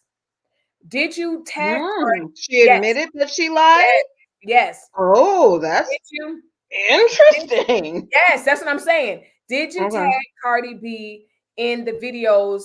Because I mean, from what, and I've seen it. I watched Mm-hmm. Tasha K. If she was doing a video on, she sells these, I don't know, body wash for feminine wash, and Mm-hmm. allegedly on one of the commercials that she did, she had a picture of Cardi tagged on the thumbnail of the commercial for the body wash. And every time she did a video, she said she purposely put Cardi's name as a hashtag in the video because it drove millions of views, to the point where Mm. the lawyer said, did you make, I'm paraphrasing, did you make $3,000 because of this video? She said, no, I made 10,000. I said, so Oh. so when I say that people are really confused, especially at the beginning of this trial, by how she just was like, yeah, I knew I was lying. Yeah, I knew, very haphazard, just very whatever. Like, people were like, this is insane. Really? This is insane. So That is a mess. yes, yes, yes. So that is why it's almost like everybody's ready for this to be over. And for what I understand, it was supposed to be, they were thinking it was going to be tomorrow, but Sylvia was saying that she thinks it's going to be on Monday, the end, because it's pretty cut and dry when you're trying to prove malicious intent, and your client on the stand, the first day she hits the stand, did you know you did this? Yeah. Did you, literally, I'm not even paraphrasing on that. Did you know Wow. the things that you were saying were untrue? Yep, I knew it. And the reason, Oh, and wow. they said, well, why did you do it? And she said she knew that Cardi could afford therapy. Pardon? You heard me. I knew you were going to have that reaction. I knew it. Did you know I was going to say exactly that? I knew it. I know you guys. I know when I'm typing up stuff, I'm like, Trash Hand Waves is going to say this. Patrice is going to say that. Yes. So yes. So now you see why I'm saying Tasha K's lawyer at this point is just really trying to, allegedly, according to the experts, from what they see, how it appears to them, they're just trying to paint Cardi as not this innocent flower, because up until this point, it's poor Cardi. Because you have this person saying, I'll fight her, I'll do this, I don't care, she deserves it, she got this, and then get on the stand and say, yeah, I know I was lying. And then they had evidence that Cardi reached out to her, which again, this isn't illegal, but Tasha K's answer might have been illegal. Cardi was like, listen, let's work this out, woman to woman, this whole thing. Tasha K said, pay me. She said, pay me. So And she was trying to, yes. I think the legal term is extort. Yep. Yep. What? Yep. So this case is very interesting. I'm going to read these comments and then I'm going to also piggyback my stance as a content creator, because a lot of people are wondering what are going to be the ramifications for content creators. What will YouTube do? Well, the truth of the matter is YouTube made hella money off of this situation. They are still making money off this situation. Yeah. And I don't know, and it's not really being reported. No one knows yet if Cardi went to YouTube and said, hey, take her down. Now, another person in law said, hey, listen, Cardi probably doesn't want Tasha's channel taken down because she wants to get paid. And that's Tasha's way of getting paid. I think differently. I think differently. And I believe that that Cardi probably wants the channel taken down. I don't know though. I don't know. Let's see. I have a question. Go ahead. Go ahead. Did I hear you or somebody say that Cardi B's medical records were going to be entered into evidence? No. Okay. So pre-trial, you know, Cardi's like, okay, I'm gonna submit. No, Tasha's people, what is it? Requested propounded discovery. Yeah, discovery. There on her medical records. Yes. Okay. The judge said, yep, okay, I'll allow that. Interesting. She submitted them to the judge alone. Okay. It was reported way back over the summer, probably last year sometime. Okay. Breaking news. Cardi submits her medical records. They come back. The judge says, I have the results. Nothing in these results will help your case. So I will not allow them. And there you go. And there you go. So if she tested positive, then Tasha won. You know, or whatever. Like she supported. I'm not gonna say she won, but her claims were supported. And we're going to trust the judge and his ethics to say he didn't see positive and then decided not to let it be admissible. Now, is it true that the alleged sexual infection is HPV, or is it something else? Herpes. Alleged. B. Herpes B or something like that. Human papillomavirus, HPV. No. No. Okay. It's where is it? Cardi B. Because I saw, like years ago, I saw one of Tasha K's videos with some stripper that supposedly worked with Cardi B. That's where it all started. They were talking about HPV, the one that causes cervical cancer in women. Yeah, no. It's the big herp, allegedly, and it was debunked. So I'm not saying yeah. I just want to say I'm not putting that out there. But I did see the same video. I watched Tasha K, so I do know the videos that you're referring to and her putting that out there. But so the medical records were not in support of Tasha's claims, according to the judge. He did not allow it. And so now it's like, okay, that compound on, you know, Tasha admitting the things that she admitted, this whole case is a mess. Oh, wow. Let me get in the comment section. Tasha admitted she has a therapist as well. Imagine that. Yes, because the other part that I'm not even going to touch right now, because I was wondering what the heck was going on between Tasha K and Storm Monroe. I was like, okay, I don't see them together anymore. They're not vlogging. She's not referring to him. What the heck is going on? I found out. And I found out that she had a therapist through that. So anyway, yes, Shannon Jackson, he basically said he can't control her. And they're talking about Tasha's husband because he ended up taking the stand. And so there's this discrepancy because I think that they understand that at some point Tasha's going to have to pay something.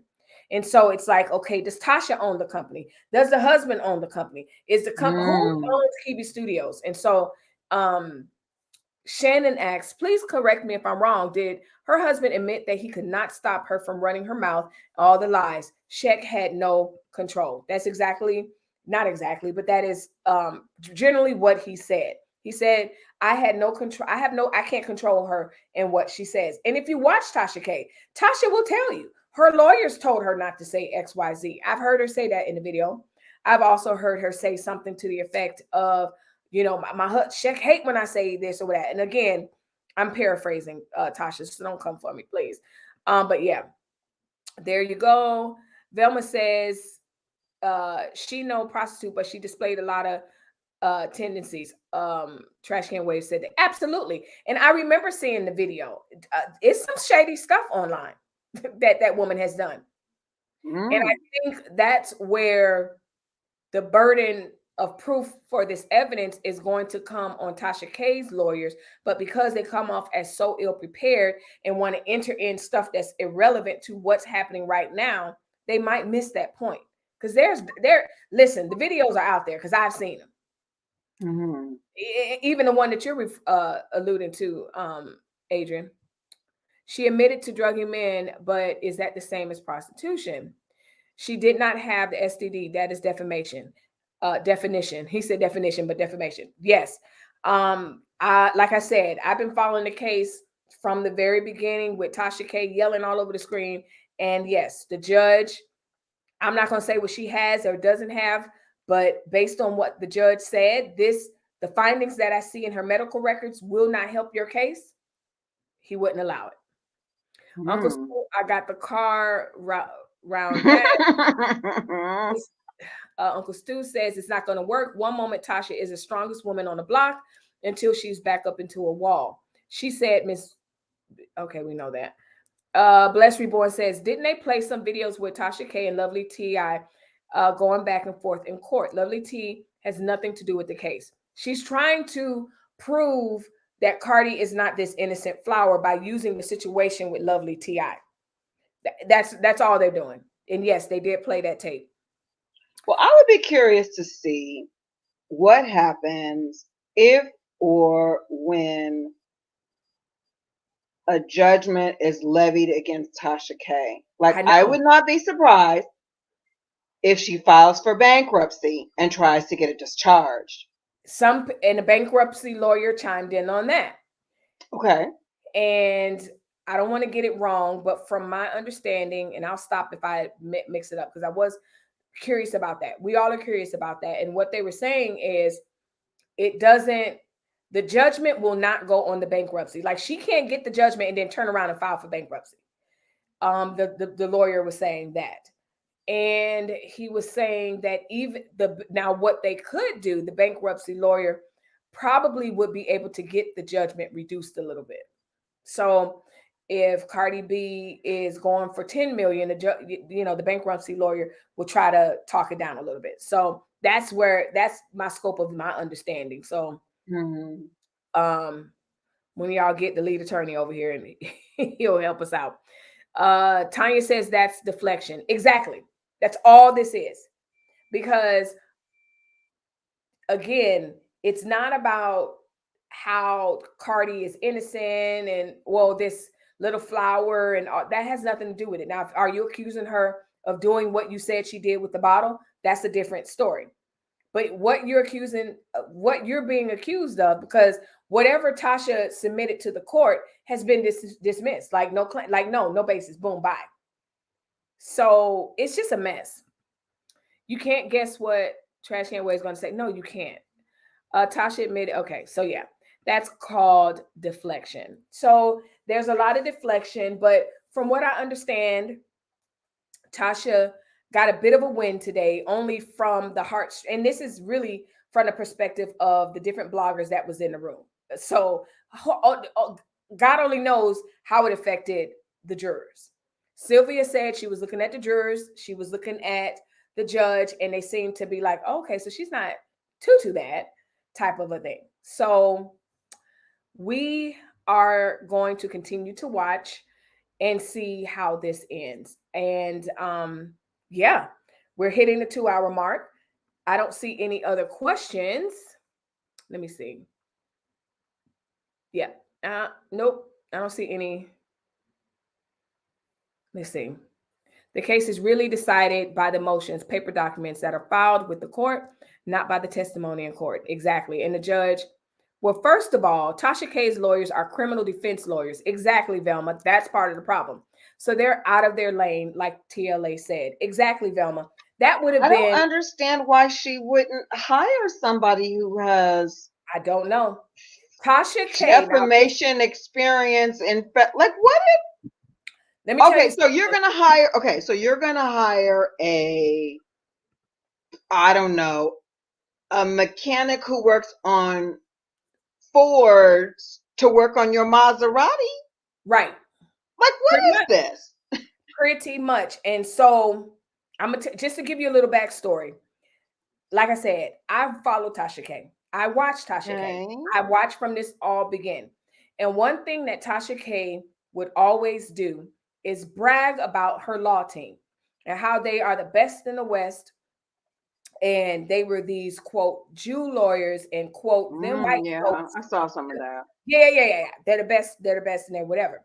So that's also part of the problem where people are like, yikes, this is just bad for her all around. Because when everybody finally gets to meet Miss Olga and team, it's like, she got to be kidding me. And then when this review turns up back in June, everybody's like, wait a minute, what happened to all that bragging that you've been doing even after June? So that's that part. But yes, even the lead attorney said today, other attorneys, people are saying, like, dude, this woman may be the best criminal lawyer, but right now, in this case, it's sad. And these are people that can't stand Tasha K. And these are some people that are in the middle of the ground, but then mostly because Tasha came after the lead attorney, but even the lead attorney left the court like, dang, I felt so bad for her, he said. He said, because he said, I'm not going to call her trash, but this situation is trash. And she's being Wow. screwed over. And so he talked a little bit about it today. It was called, he's a door lawyer. Basically, anybody that I wants, saw I heard him say yeah. that. And I was like, oh my gosh. And I put in the comments, I was like, door lawyer, not general practice? I No, can't. exactly. No, door lawyer. I Anybody that wants can't. to. And so if you saw that, then you saw the comment. Somebody comment. They were like, listen, Olga had great reviews up until like 2018, they said. After 2018, it was a mess. And then as a caveat, I'm going to tell you, I first saw Olga with, and this is a whole nother case. And if you could know about this case, y'all, I don't even know what the end result happened. Daryl Moore just stopped talking about Larry Reed. But anyway, the Daryl Moore versus Larry Reed, two other bloggers, one person accusing the other person, whatever. Anyway, everybody was dragging Olga, the same person who represented Tasha K, represented Larry Reed, and was saying the same thing. And videos of Olga has circulated around YouTube. And at one video, Olga looked like she just was fresh out of bed, hair still wet, just Oh, really wow. unprepared, very unprepared. So low key, I've seen Olga before based on that video, but Tasha K's case is just reiterating it. Again, shout out to Sylvia because she had me cracking up, leaning back under the steering wheel, getting firsthand not the perp walk, but whatever the walk is with a legal court. And she's trying not to get Walk of seen, shame. walk of shame, because she's trying not to be seen as Tasha K is leaving court, but she got a really good view of Tasha. Right. She got a front, she gave us front row seat. Well, and they were standing there talking for a minute. So you guys go to her channel and check out her video. It was when she was leaving court. And then Cardi came out. That was obstructed because Cardi's caravan, they don't play. They were right there. Mhm. The bodyguard was right there. So I got a glimpse of Cardi, but you just saw her head. Like The truck Are nearly. you in Georgia? Or were No, you? I wish I was in Georgia. I'd be right there. Oh, Nope. okay. Yeah.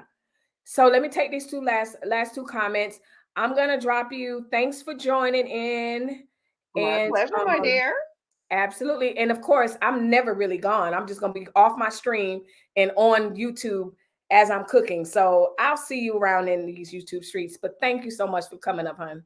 Yes, ma'am. See you another time. See you later. Bye.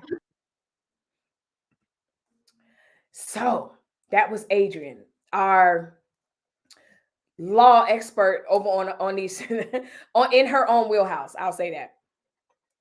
So Shannon says it was a time when she really liked Cardi B. She started negatively reporting on her when she wouldn't do an interview. She has to realize no's are gonna happen. No's are gonna happen. And she drug her. Like she drug her. And so I was just like, and it became venomous. It became very, very venomous. And you watch Armand, like Armand goes in on her or whatever, but he still is just like, but you know what? I don't have can you share how we can watch the lead attorney? I can put his channel in. His channel is the lead attorney. Let me find it.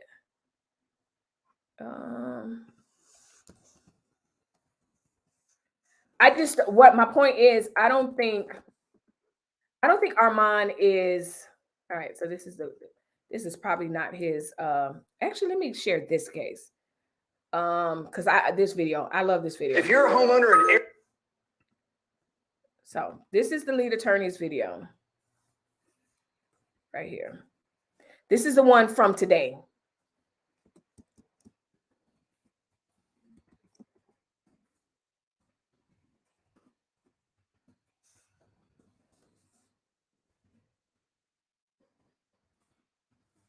And then I will drop the video that Sylvia did where you can see Cardi leaving court and everything.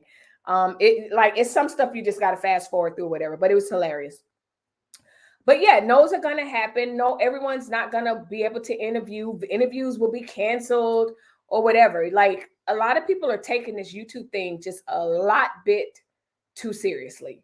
So yeah, I agree with your point. And like I said, I watched Tasha K. A lot of things have begun to be toxic. And then when stuff like this start happening, you just begin to look at people a little bit differently. So I like the fact that Armand, as much as he cracks me up, I know that he's not coming from, like he says, he's entertained by her, just like we are.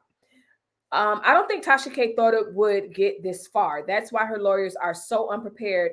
They thought the same thing. That is such a good point, Velma, because I didn't think about that. Perhaps their unpreparedness had nothing to do with the fact that they are ill-equipped as lawyers. They just didn't take it as serious. They didn't think Cardi had that smoke. And Cardi was ready for them. Cardi said, not on my watch. Very good point. Wow. She says, I'm just a humble paralegal. But one thing I know about paralegals, that's what Adrian said. One thing I know about paralegals, you right up there with nurses. Y'all get the work done. Listen, law can't be law without the paralegals. Okay. So no, you ain't no just nothing. They thought that they could play. Yep. Very good point, Velma. They thought that they could play. I don't know why they didn't think Cardi's money wasn't as long as it is. She has nothing but time and money. Offset gifted her what? She gifted Offset what? $2 million for his birthday or something like that? And then he gifted her a house on an island or something like that? Come on. She has nothing but time and money. And again, this is someone that's not I'm not a super stan of Cardi. She's growing on me. I think she's matured. I've said this on my channel. She's growing on me because I like the maturity that I see in her. I don't think Tasha thought this. Get this way. It was time. Put that there. Okay, thank you. All right. So again, this is the lead attorney's video that he was doing today. He is a 20-year vet, 30-year vet, probably 20. Of law. So he gives a different perspective. So go check him out and tell him Melissa sent you. Anyway, that was a day. I am going to get off here. so I can get these timestamps done for you guys. Be looking out for the cute little clips and stuff like that. Don't forget that tomorrow is Sipping and Just Saying with Melissa and Lauren Melissa. And so if you're new to my channel, you're trying to figure out what Sipping and Just Saying is, it's basically a virtual happy hour where we're going to talk about all kind of crazy stuff and girl stuff and boy stuff and all that stuff. She has matured a bit. I think so too. So anyway, if you want to know what Sipping and Just Saying is, check out last week's video. That's a good one to end on. So anyway, that is it. You see, and I hate finishing a video when it has like 4 minutes left or 3 minutes left or whatever. So we're going to sit here and talk. So today we're going to sit here and talk for a couple of minutes because I want to get right at the hour, which is weird. Very weird, I know, but I can't help it. So today was a great lineup. A lot of Trump news. Trust me, I will be on his neck, as they say. I'll be keeping out because I want to see what all this comes up. I want to see what this committee is coming up with and why they're coming up with it, and if it's going to be all this smoke and just like the Mueller report, and then boom, boom, boom, boom, nothing. So we'll see. This Tasha K. Cardi B bit, though, this is going to set a precedent. This is going to set a precedent because it's going to say, hey, YouTuber, you can't just say what you want. You know, I was listening to Armand's show. Shannon, you probably saw it when the one person called up and they were like, hey, the Inquirer does it, the Sun does it, or whatever. No, it wasn't Armand's show. It was somebody else's show. And the guy was like, let me stop you right here. Yes, the Inquirer, the Sun, Gossip, and everybody else have put out stuff probably that was true or whatever. But what the guy said immediately, which is true, they also got sued. And they had to pay big bucks for their lies and their sensationalism. So Google Inquirer pays so-and-so lawsuit or whatever. They do pay. So you can't get out this. Let this be a lesson to those of you that are very new YouTubers and you're still getting your feet wet. And what can I say? What can I say? Tell the truth. Point blank, period. And if you don't know what you're talking about, you probably shouldn't talk about it. That's really the lesson here. And it doesn't matter whether somebody is uber famous and you don't think that they'll see your comment or they'll see your video. They will absolutely likely see it. It will go viral. You never know if it goes viral. So just speak the truth. And if you're a reaction channel, be that. But the problem in this case is it's not an opinion. It was not alleged. It was not, oh, I think, or I heard, or whatever. It was, she has. Yep, she has it.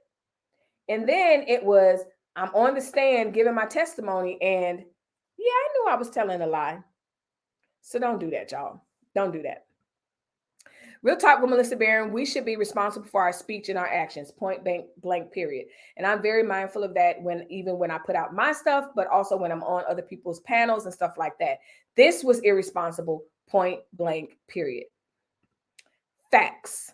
Trash Can Wave says, always great. The Inquirer was sued several times. Child, I feel like in the 80s, 90s, they was forever being sued. So yeah, Tanya enjoyed the show. This was great, girl. Thank you. I appreciate you guys. And tomorrow we have another list of, y'all already know. There's so much going on in this world. So anyway, I will see you guys tomorrow. Old man says, Uncle Stu says, good night, sis. Good night. Well, we are, one more minute. And there we go. Peace.